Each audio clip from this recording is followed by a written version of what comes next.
Hello everyone, welcome back to my channel. আজ আমি আপনাদের চাল কুমড়ো দিয়ে ডালের একটি রেসিপি দেখাবো। আমি এই রেসিপিটি মুগ ডাল দিয়ে করেছি। আপনারা চাইলে মুসুর ডাল কিংবা কলাই ডাল দিয়েও এটি করতে পারেন। সবার প্রথমে আমি একটি কড়াই গরম হতে বসিয়ে দিয়েছি। এবারে আমি এতে দিয়ে দিচ্ছি ডাল। ডালটাকে আমি ভালো করে ভেজে নেব যতক্ষণ পর্যন্ত এটি লাইট ব্রাউন কালারের না হয়ে আসছে ততক্ষণের জন্য।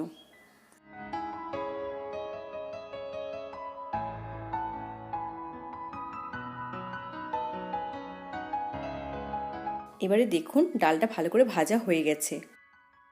এখন আমি ডালটাকে ভালো করে ধুয়ে সেদ্ধ হতে বসিয়ে দিয়েছি।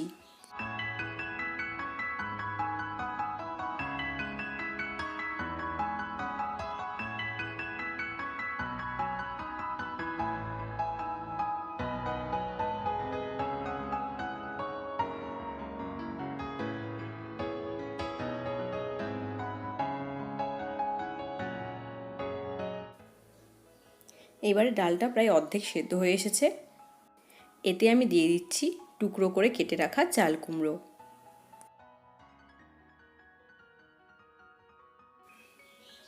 এবারে আমি ডালটা পুরোপুরি সেদ্ধ হওয়া পর্যন্ত এটাকে রান্না করব।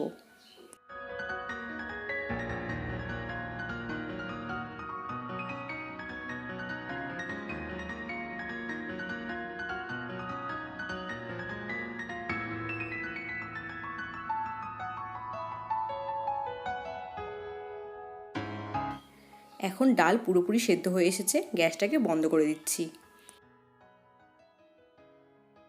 এখন আমি আবারও একটা কড়াই বসিয়ে নিয়েছি। এতে দিয়ে দিচ্ছি পরিমাণ মতো সর্ষের তেল। তেলটাকে একটু গরম করে নেব। এখন তেল গরম হয়ে এসেছে, এতে দিয়ে দিচ্ছি গোটা জিরে আর দিয়ে দিচ্ছি দুটো শুকনো লঙ্কা। কয়েক সেকেন্ডের জন্য একটু ভেজে নেব। এখন এতে দিয়ে দিচ্ছি তেজপাতা, দিয়ে দিচ্ছি টমেটো। 1 মিনিটের জন্য টমেটোগুলোকে একটু ভেজে নেব। এবারে দিয়ে দিচ্ছি আদা বাটা, এটাকেও একটু ভেজে নেব।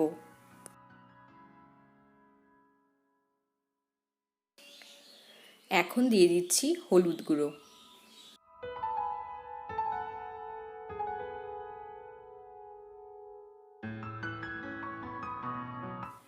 দিয়ে দিচ্ছি কাঁচা লঙ্কা। এবারে সেদ্ধ করে রাখা চাল কুমড়ো আর ডাল দিয়ে দিচ্ছি।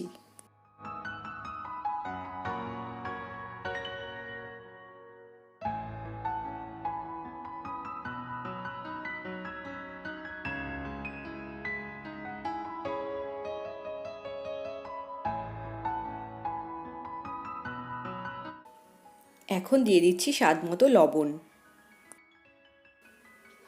এবারে দিয়ে দিচ্ছি গরম জল।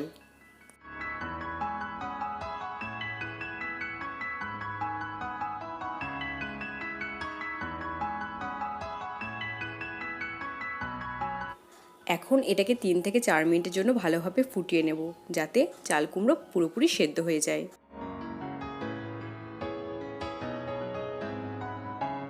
এখন চাল কুমড়ো সেদ্ধ হয়ে গেছে আর ডালটাও ভালোভাবে ফুটে এসেছে। আমি এবারে ফ্লেমটা বন্ধ করে দিচ্ছি। তাহলে তৈরি হয়ে গেল চাল কুমড়ো দিয়ে মুগ ডাল। আপনারাও এইভাবে চাল কুমড়ো দিয়ে ডালের রেসিপিটি ট্রাই করবেন আর কেমন লাগলো কমেন্ট করে অবশ্যই জানাবেন। আর যদি আপনাদের এই রেসিপিটি ভালো লাগে তাহলে লাইক করবেন, শেয়ার করবেন আর এই চ্যানেলটিকে প্লিজ সাবস্ক্রাইব করবেন।